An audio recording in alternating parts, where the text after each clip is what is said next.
आज मैं कक्षा 9th के बच्चों को लहासा की ओर पाठ पढ़ाना चाहती हूँ। ठीक है बेटा, दो बैलों की कथा हमारा समाप्त हो चुका है। आज पाठ कर रहे हैं लहासा की ओर। प्रस्तुत यात्रा वृतांत में लेखक ने अपनी पहली तिब्बत यात्रा का एक अंश प्रस्तुत किया है कि लेखक तिब्बत जाते समय किन परिस्थितियों से गुजरा। लेखक सन 1929 से 30 में लेखक नेपाल के रास्ते तिब्बत गया था। उन दिनों भारतवासियों का तिब्बत जाना वर्जित था, अर्थात मना था। उन्होंने भिखमंगों का ढोंग करके अर्थात उनका वेश धारण करके यात्रा की थी। इस यात्रा वृतांत में उन्होंने तिब्बती समाज के विषय में जानकारी देने के साथ साथ तिब्बत की राजधानी लहासा की ओर जाने वाले दुर्गम रास्तों का भी वर्णन बड़े ही रोमांचकारी ढंग से किया है। समझ आ गया मेरे विद्यार्थियों? आज हम पढ़ने जा रहे हैं कि लेखक ने किस तरीके से लहासा की ओर जाते समय अपनी यात्रा का वर्णन हमारे सामने किया है। ठीक है, अब मैं पाठ का सारांश प्रस्तुत करने जा रही हूँ, वर्णित करने जा रही। पाठ 2, लहासा की ओर। लेखक नेपाल से होकर तिब्बत की यात्रा कर रहा था। जब फरी क्लिंगपाक का रास्ता नहीं खुला था, तब नेपाल का ही नहीं भारत का भी व्यापार इसी रास्ते से होता था। ठीक है, इसी मार्ग से फौजें भी आया जाया करती थी कि आयात निर्यात का कार्य भी था और हमारी फौजी छावनी के व्यक्ति भी आ जाया इसी रास्ते से करते थे। आज भी इस मार्ग पर अनेक चौकियां तथा किले बने हुए हैं। वर्तमान स्थिति है, आज चहल पहल है, लेकिन पहले के समय का दौर कैसा था? किसी समय चीनी फौज यहाँ रहा करती थी। फौजों की जो छावनी होती है, जो ट्रांजिट कैंप्स होते हैं, फौजी जो रहते हैं वहाँ रहती थी, परंतु ये फौजी मकान आज गिर चुके हैं। वर्तमान समय में अब सारा वातावरण बदल चुका है।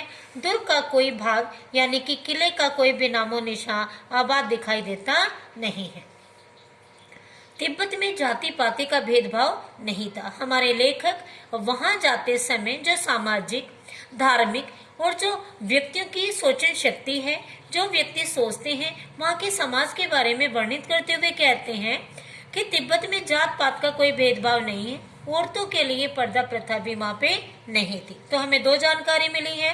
तिब्बत में जात पात का कोई बंधन नहीं था, औरतों में पर्दा प्रथा नहीं थी। भिखमंगों को छोड़कर अपरिचित भी घर के अंदर जा सकते थे। घरों के सास बहुएं बिना संकोच के चाय बना लाती थी कि कोई भी जाता था। पुरुषों का होना वहां अनिवार्य नहीं था।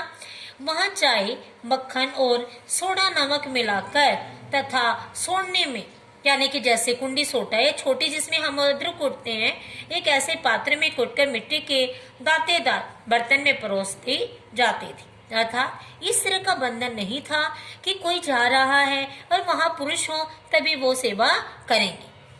तिब्बत की यात्रा में कठिनाई होने पर भी वहां का समाज यात्रियों के लिए अनुकूल था। वहां जाति प्रथा, पर्दा प्रथा और छुआछूत न होने से यात्री घर के भीतर ही जा सकते थे।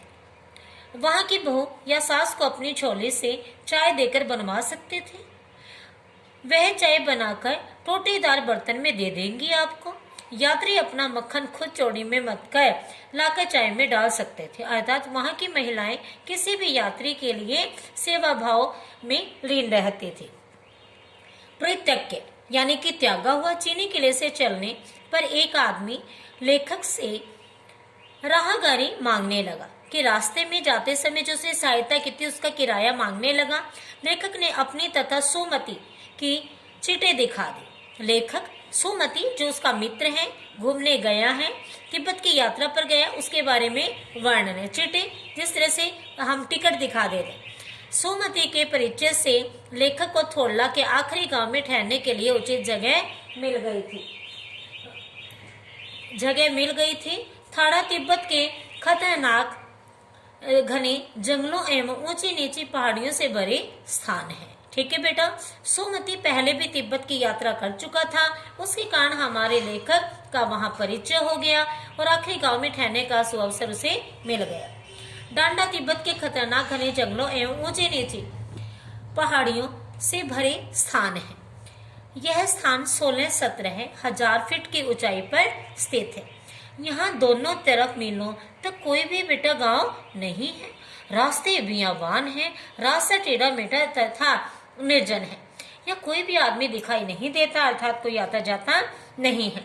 यहाँ डाकू निर्भय होकर रहते हैं, अर्थात वहाँ का कोई शासन नहीं है। डाकू निर्भय मस्ती से खुलेआम घूमते हैं। यहाँ पुलिस के बंदोबस्त पर सरकार पैसा खर्च नहीं करती है।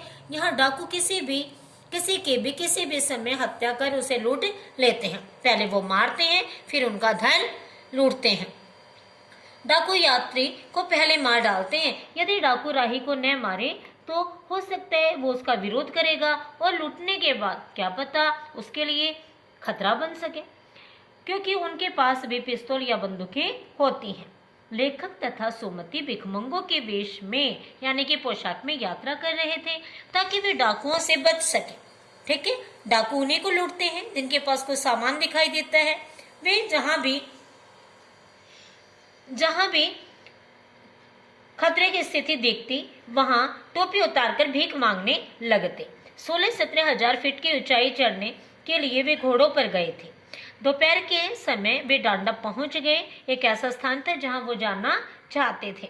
हिमालय की तरफ से बर्फ से ढकी पहाड़ियां थी और भीटे की तरफ ऊंचाई की तरफ बिल्कुल नंगे पहाड़ थे बेटा। उन पर न तो बर्फ थी और न ही हरियाली। सबसे ऊंचे स्थान पर डांडे के देवता का स्थान था, अर्थात ऐसे पहाड़ी स्थानों पर भी धार्मिक स्थल उन्हें दिखाई दिया। मैंने बताया इस पाठ में लेखक ये बताना चाहते हैं वहाँ का सामाजिक परिवेश कैसे है, वहाँ के व्यक्ति क्या सोचते हैं, किस तरह से उनका रहन सहन। जैसे पत्थरों, सींगों और रंगीन झाड़ियों से सजाया गया था। उतराई के समय जब वो वापस आने लगे, लेखक पीछे रह गया क्योंकि उसका घोड़ा धीरे धीरे चल रहा था तथा वह रास्ता भी भूल गया था। काफी दूर जाने के बाद वह लौटकर वापस आया तो देखा उसका मित्र नहीं था। शाम के 4 बज चुके थे बेटा। सुमति भयंकर गुस्से में था। कहाँ गया? क्योंकि लेखक को इससे पहले उस रास्ते के बारे में जानकारी नहीं थी। वह लाल आंखें करके लेखक से बोला, मैंने 2 टोकरी कंडे फूंक डाले और तुम इतनी देर में आए हो। 3 बार मैं चाय पी चुका हूँ और गर्म कर चुका हूँ। लेखक के द्वारा अपनी मजबूरी बताने पर वह शांत हो गया, क्योंकि लेखक ने बताया इससे पहले वो कभी नहीं आया था, न ही रास्ते के बारे में उसे जानकारी थी। वे लकोर में अच्छी जगह ठहरे। खाने पीने के लिए भी अच्छी व्यवस्था थी, जिससे उन्हें चाय, सत्तू और गर्मा गर्म थुक्का मिला। जो भी पाठ में आता है कि वहाँ ये सारी चीजें खाद्य पदार्थों में प्रयोग की जाती हैं। ठीक है बेटा। उसके बाद हम देखते हैं, इसके बाद वे थिड्री यानी कि स्थान का नाम है, विशाल मैदान में पहुंचे। यह मैदान पहाड़ियों से घिरा था। मैदान के बीचों बीच एक पहाड़ी थी जिसका नाम तिड़की समाधि गिरी है। इसके चारों तरफ अनेक गांव हैं। उन गांवों में सुमति के यजमान यानी कि वो लोग रहते हैं जिनके यहाँ पूजा पाठ सुमति करके आते थे। सुमति उन सबके पास जाना चाहते थे ताकि उन्हें गंडा दे सके। गंडा जिसको कहते हैं बेटा, जो ताबीज हम सुरक्षा कवच के रूप में धारण करते हैं। गंडे पतली पतली चेरी कपड़े यानी कि लाल धागे से पीले धागे से बने थे। वो ताबीज खत्म हो चुके थे जिन्हें गंडे कहा जाता है। वे दूसरे कपड़ों से अपने नए गंडे बना लेते हैं। लेखक ने सुमति को दूर के गांवों में न जाने के लिए मना किया, क्योंकि लेखक चाहता था कि वह ज्यादा दूर ना जाए और हमारा कार्य सरलता से समाप्त हो जाए, शीघ्रता से समाप्त हो जाए। अगले दिन लेखक तथा सुमति 10-11 बजे चले। धूप बहुत तेज थी, अतः माथा जल रहा था, किंतु पीछे की ओर कंधे बर्फ से ढके हो रहे थे। पता चल गया बेटा, सुमति और लेखक दोनों रवाना हुए। तिब्बत की जमीन छोटे छोटे जागीरदारों में बटी थी तथा इन जागीरदारों का काफी हिस्सा मठों विहारों के हाथ में था। ठीक है, छोटे छोटे क्षेत्र होते हैं, वह बौद्ध धर्म की बेटा मान्यता है। जागीरदार बेगार यानी कि बिना मजदूरी के जो मजदूरी से खेती कराते थे, उन्हें वेतन नहीं देते थे। खेती का प्रबंध करने के लिए कोई भिक्षु आता है जो राजा के समान आदरणीय होता है। उसके बाद जब कोई खेती करने के लिए नहीं मिलता तो वहां पे कोई भिक्षुक आता है और फिर वही उस कार्यभार को संभालता है। शेखर की खेती के मुखिया भिक्षु भद्र व्यक्ति थे। शेखर के खेती के मुखिया वहां एक ऐसे व्यक्ति मिले जो सज्जन थे, वे लेखक से आदर से मिले। यहाँ एक अच्छा सा मंदिर था जिसमें कंजूस की कुंजर की हस्तलिखित यानी कि पुराने समय के हाथों से लिखी हुई 103 पोथियां रखी थी, क्योंकि हमारा लेखक उस स्थान से कुछ प्राप्त करना चाहता था। ऐसे शिलालेख, ऐसी वस्तुएं लेना चाहता था, प्राप्त करना चाहता था कि जो आकर वह यहाँ संग्रहालय में स्थापित कर सके। ये पोथियां मोटे मोटे कागज पर लिखी थी। इनका वजन 15-15 सिर था, बड़ी भारी थी। इसमें लेखक का मन रम गया। लेखक चाहता था कि मैं इन सारी चीजों को ले लूं और संग्रहालय में स्थापित कर दूं। सुमति ने जब यजमान के पास जाने के बारे में पूछा तो लेखक ने उन्हें आज्ञा दे दी, क्योंकि यहाँ लेखक अपने कार्य को पूरा करना चाहता था।